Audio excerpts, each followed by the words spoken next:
Welcome back to my channel Academy of Sciencia. और आज हम पढ़ने वाले हैं इन्वायरमेंटल कंजर्वेशन के बारे में। तो पहले हमारा यहाँ क्वेश्चन है, which factor effect the environment and how. There are number of factors which are effecting and there are number of interferences, और ये किस तरह से इफेक्ट करते हैं ये सारी चीज़ें हम देखेंगे। What will happen if number of consumers in environment goes increasing gradually. अगर क्या होता है अगर कंज्यूमर्स इन्वायरमेंट में क्या होते हैं, इंक्रीज होते हैं। And what will be the effect of industry established on river bank on the river ecosystem. और रिवर के इकोसिस्टम पे अगर फैक्ट्रीज कि नहीं क्या करते हैं हम डालते हैं, इस्टेब्लिश करते हैं, तो क्या होता है, तो वाटर का पॉल्यूशन हो सकता है। So now come to our point, when some natural factor of environment and some artificial polluted factor harm the environment. Environment किस तरह से हार्म हो सकता है, कुछ नेचुरल फैक्टर्स भी हो सकते हैं और कुछ आर्टिफिशियल यानी कि मैन मेड या फिर मैन के थ्रू होने वाले मिस्टेक्स की वजह से भी हमारा क्या है, सो इन्वायरमेंट क्या हो सकता है, पॉल्यूटेड हो सकता है। Now it creates imbalance between various factors of the environment and ultimately affect the existence of a biofactor. Okay, so now here it create imbalance between various factor of the environment and ultimately affect the existence of biotic factor। यानी कि हम on the earth जो भी biotic factor है, male animal organisms, sorry animal human and all living group of organisms. So उसके अंदर क्या होता है कि पॉल्यूशन बढ़ने की वजह से जो है सो वेरियस फैक्टर्स जो इन्वायरमेंट के होते हैं वो इम्बैलेंस्ड हो जाते हैं। क्या हो जाते हैं, इम्बैलेंस्ड हो जाते हैं और अनबैलेंस्ड हो जाते हैं। Now observe the following chart, the earth is sufficient of satisfy everyone's need but not the greed. यानी कि हम महात्मा गांधी ने कहा था कि हमारी जो अर्थ है वो हर किसी को सेटिस्फाई कर सकती है, उनकी ज़रूरतों को पूरा कर सकती है, लेकिन ग्रीड यानी कि लालच, जैसे कि मुझे जितना चाहिए उससे ज़्यादा अगर हम नेचर से लेने की कोशिश करें, पाने की कोशिश करें, तो फिर अर्थ है कि नहीं क्या है, earth is not satisfy for earth.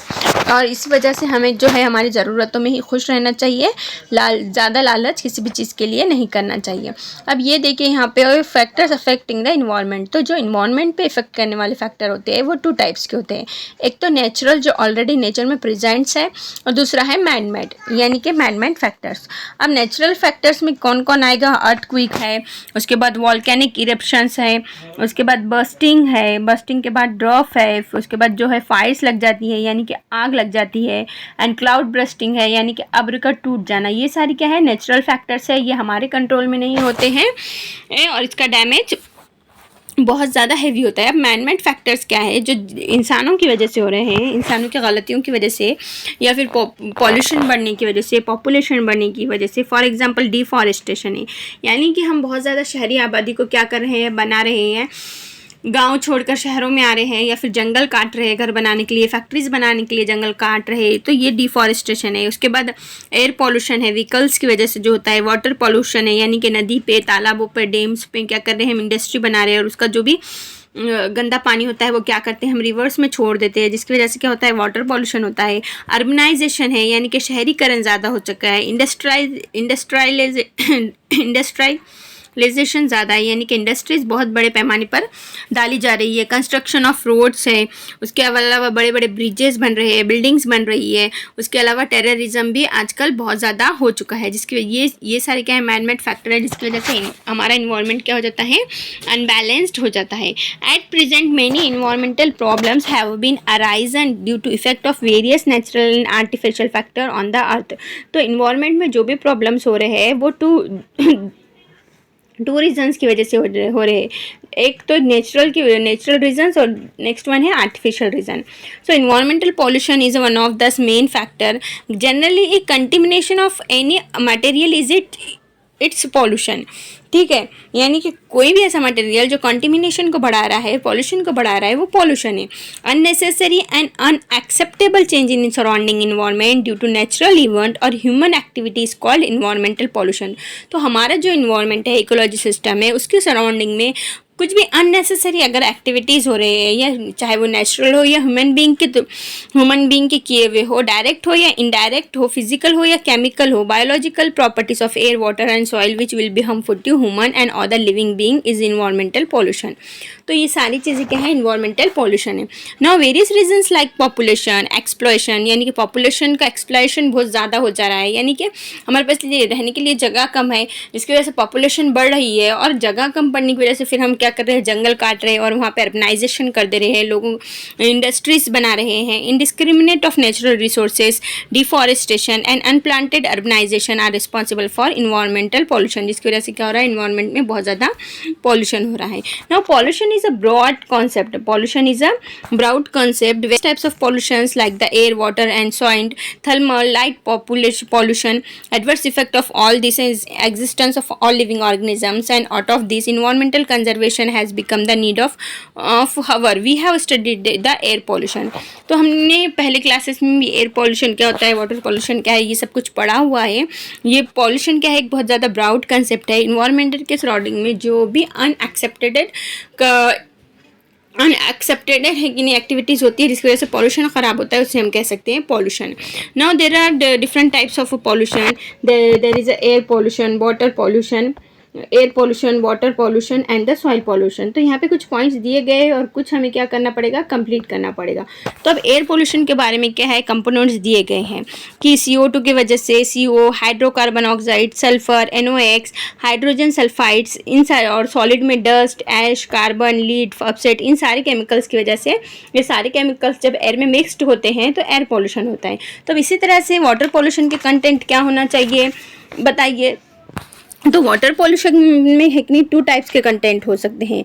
एक तो है बायोटिक और दूसरा है अबायोटिक। ठीक है, बायोटिक कंपोनेंट्स में क्या होता है, जो वाटर में रहने वाले एनिमल्स होते हैं, जैसे कि अलगा है, वायरस है, बैक्टीरिया है, पैरासाइट है, ये सारे है कि नहीं क्या करते हैं, वाटर को पॉल्यूट करते हैं। और अबायोटिक फैक्टर में कौन है, जैसे कि सैंड है, सॉइल है, फ्लोटिंग पार्टिकल्स है, या फिर हम क्या करते हैं, नदी के किनारे कपड़े धोते हैं, एनिमल्स को धोते हैं, कुछ केमिकल्स इंडस्ट्री का वेस्ट है जो वो क्या करते हैं, हम नदी में छोड़ देते हैं। तो ये सब क्या है, वाटर पॉल्यूशन के कंपोनेंट्स है। ओके, नाउ सॉइल पॉल्यूशन के कंपोनेंट्स क्या होना चाहिए, तो soil pollutants are different in different reasons, यानी कि सॉइल पॉल्यूटेंट क्या है, रीजन्स के ऊपर उसके कंपोनेंट्स क्या है, डिपेंड है। जैसे कि for example near field inorganic component of insecticide and excess of fertilisation.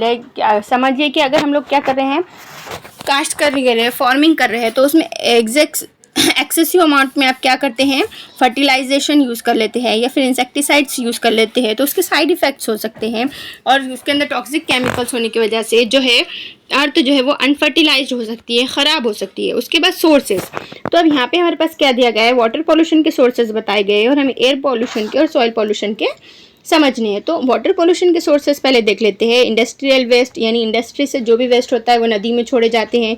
Domestic waste, घर का कचरा, Suez, chemicals discharge from industries and pesticides used in agriculture. ये सारी चीज़ें अगर नदी के पानी में, तालाबों में, पॉन्ड इकोसिस्टम में छोड़ा जाए तो वाटर पोल्यूशन होता है।